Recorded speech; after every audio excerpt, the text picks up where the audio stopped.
para participar políticamente hay que tener pues posesiones, propiedad privada, que es lo que distinguía pues las clases en ese entonces. Y en efecto, Miranda le dice, pero ¿y la virtud? Le dice la Constitución.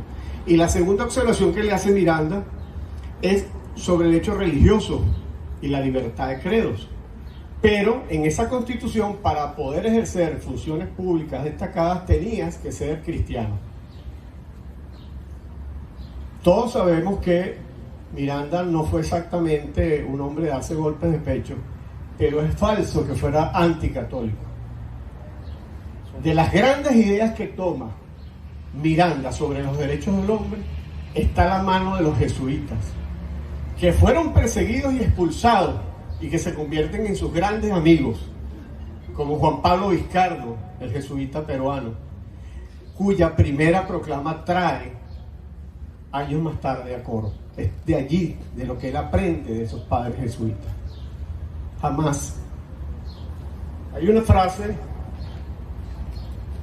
últimos 5 minutos, que yo voy a rescatar de lo que mi padre escribió.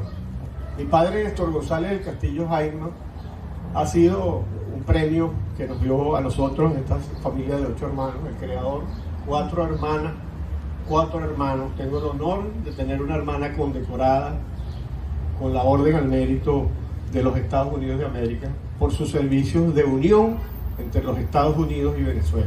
La coronel Beatriz González del Castillo, que es médico, internista, neurólogo, presidenta de la Liga Venezolana contra la Epilepsia, madrina de una nieta del presidente Pérez, trabajó con la gente del presidente Caldera. Nunca tuvimos nada que ver con uso de prerrogativas o prebendas con ninguna organización partidista. A todas les exigimos, como lo hacemos ahora con los demócratas y los republicanos, por el bienestar de esta nación. Yo no haría nunca nada contra España. Mi propósito es lograr la independencia de mi patria, Venezuela, y de las demás naciones iberoamericanas. ¿Qué más podemos decir de Miranda? Este resumen que hace mi padre, y discúlpenme porque no tengo otra cosa que ofrecerles que no sea mi propia experiencia y amor que se me legó, que se me dio y que me hace responsable, orgullosamente, pero con la humildad de luchar juntos, de rectificar errores y de decir que este 19 de abril de 1810 nos tiene que traer al 19 de abril de 2024. Que viva Venezuela, que vivan sus mujeres y el estandarte que tenemos allá en Caracas llamado María Corina Machado París.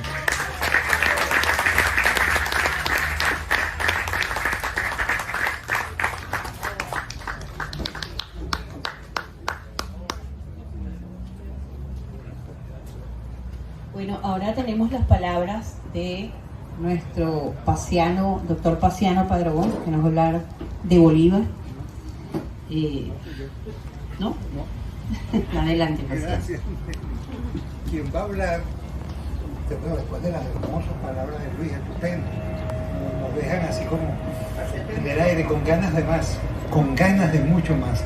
Temo que después de las palabras de Luis, va a hablar Naudi Suárez, periodista e historiador, bautizado en Río Tocuyo como Naudi Hermógenes, de apellido Suárez Figueroa. Egresó licenciado en Comunicación Social de la Universidad Central de Venezuela y se hace luego doctor en Ciencias Políticas en la misma universidad. Hizo posgrado en la Universidad de la Sorbona en París. Este hombre ha dedicado largos años a la docencia universitaria. Les puedo asegurar, tremendo profesor. Diplomático venezolano ante la UNESCO en Francia, ante los organismos internacionales en Suiza, es socialcristiano y fue presidente de la Fundación Rómulo Betancourt. Es probablemente el venezolano que más ha escrito sobre Rómulo y que le ha estudiado y conocido como el gran estadista que fue.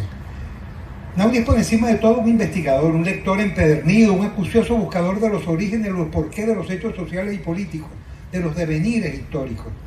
Es autor de numerosas docenas de libros y ensayos, particularmente sobre historia de Venezuela, muchos de los cuales pueden encontrarse en Washington, en la Biblioteca del Congreso de los Estados Unidos. Naudi no está hoy acá físicamente en este encuentro. Él está donde reside desde hace ya varios años, en el centro del estado de Florida, donde recientemente falleció Mami Ruth, su suegra, la madre de su inseparable Silvia Cernelli. Y precisamente hoy se le están rindiendo los honores fúnebres. Pero sí está aquí el aporte de Naudi, su reflexión para este encuentro de hoy, que luego de escribirla me ha pedido leer en su nombre, lo que constituye un honor y un privilegio que ejerzo a continuación.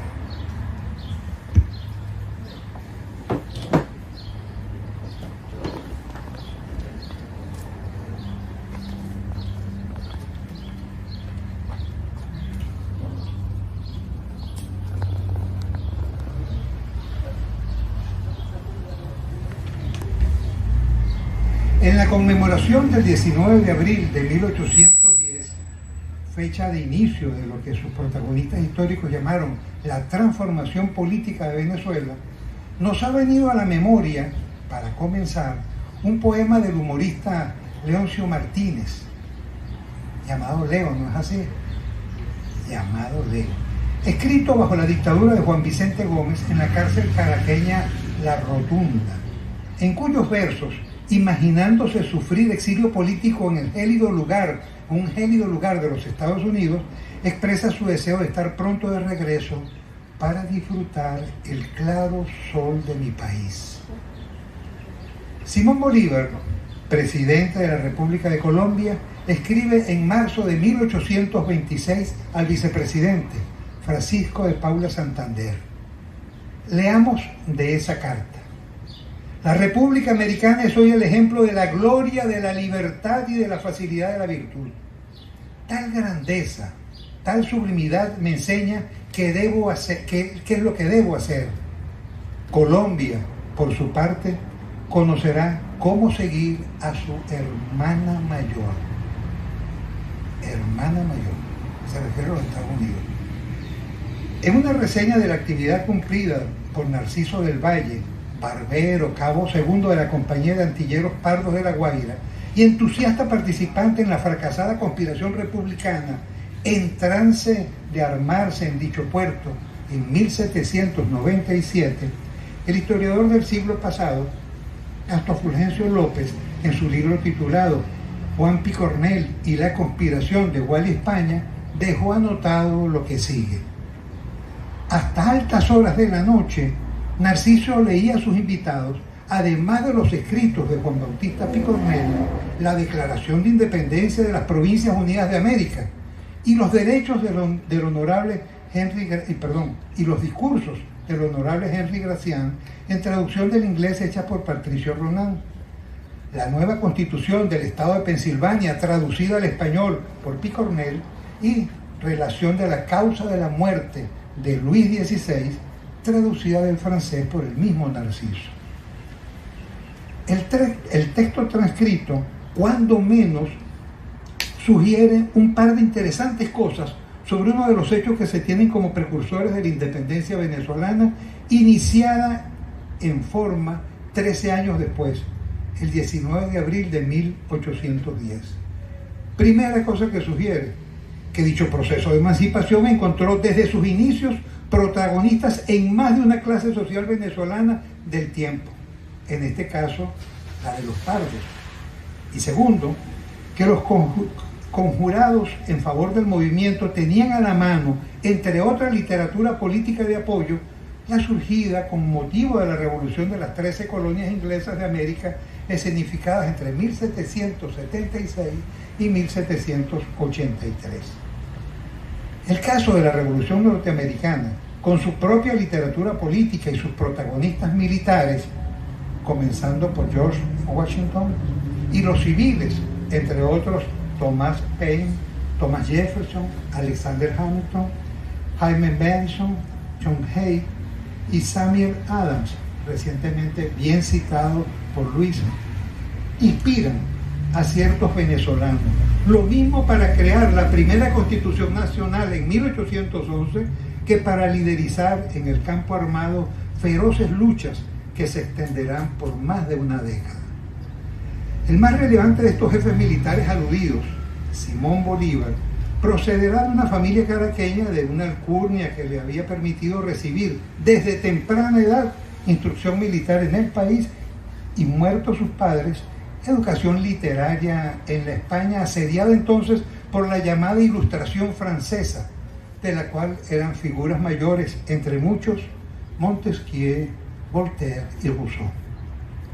Fue así como de regreso en barco a Venezuela, a fines de 1807, de la segunda de sus visitas a Europa, por razón del bloqueo naval impuesto por Inglaterra por parte del emperador Napoleón Bonaparte, Bolívar debió hacer una escala obligada en esta costa este de los Estados Unidos, que aunque relativamente breve, le habría permitido, no obstante, constatar que dicho país, a un cuarto de siglo escaso de haber roto con Inglaterra, había logrado ya avances políticos y económicos en gran medida envidiables. Más tarde se dio el caso curioso de que ya no un Bolívar, sino dos, los hermanos Juan Vicente y Simón, compartan la responsabilidad de representar a la recién nación venezolana independiente ante el mundo anglosajón en su conjunto.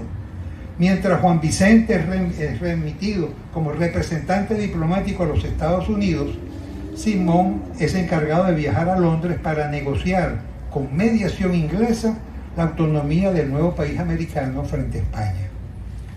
El éxito no sonrió en sus nobles desempeños diplomáticos ni a uno ni a otro de los Bolívar.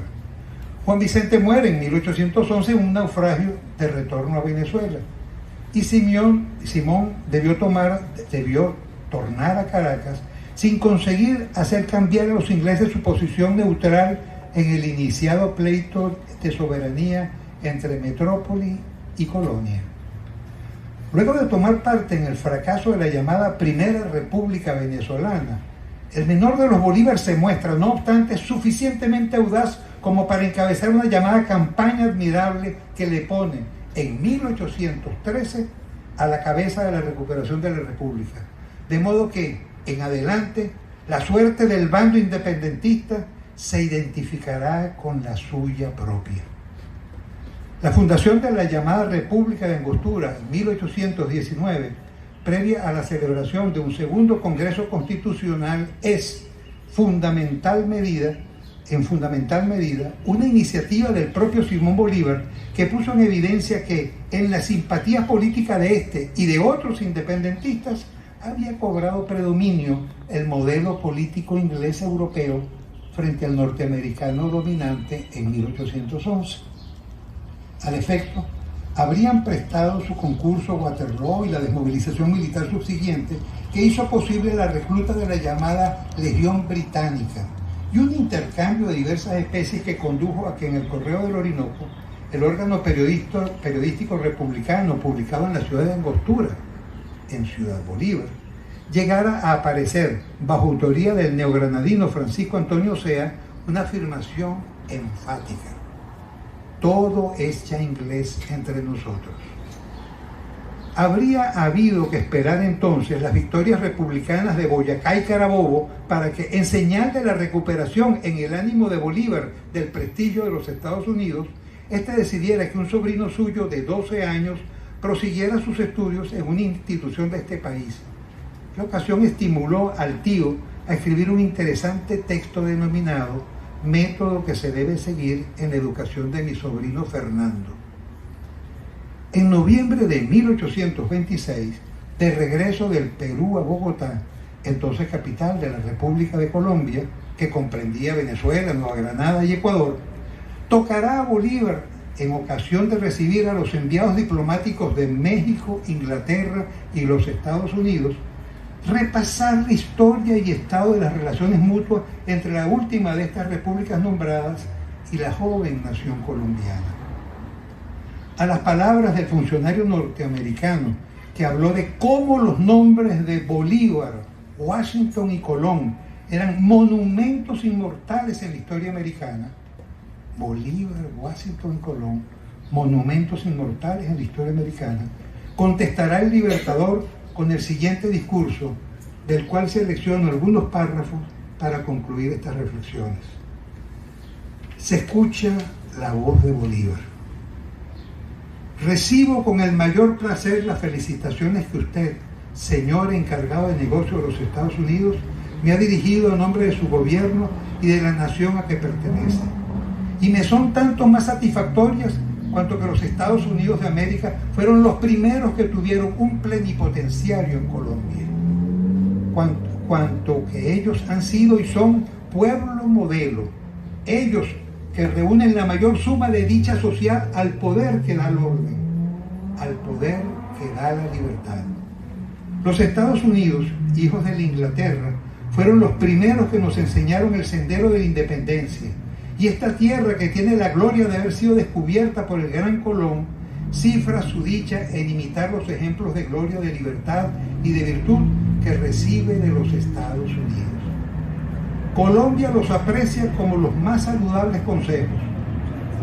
Y debo aquí expresar mi gratitud personal por el inapreciable don que se me ha hecho por la familia augusta de Washington, del retrato del más santo de los hombres, presente inestimable que conservaré siempre en mi pecho y que siempre me dará lecciones de moderación y amor a la patria.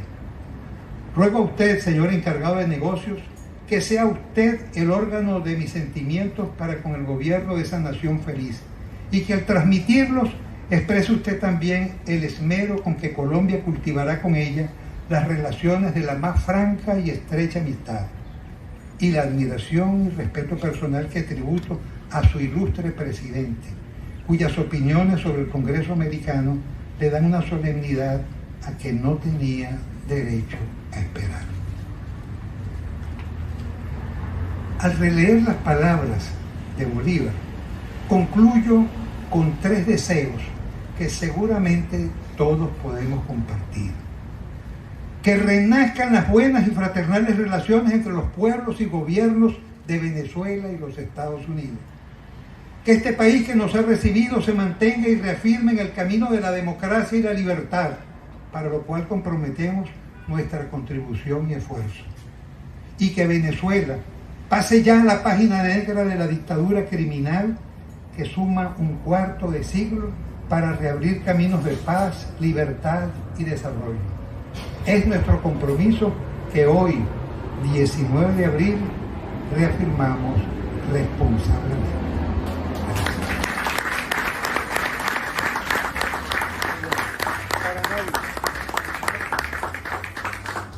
Excelente, Paciano. Yo quiero también decirle lo siguiente, que es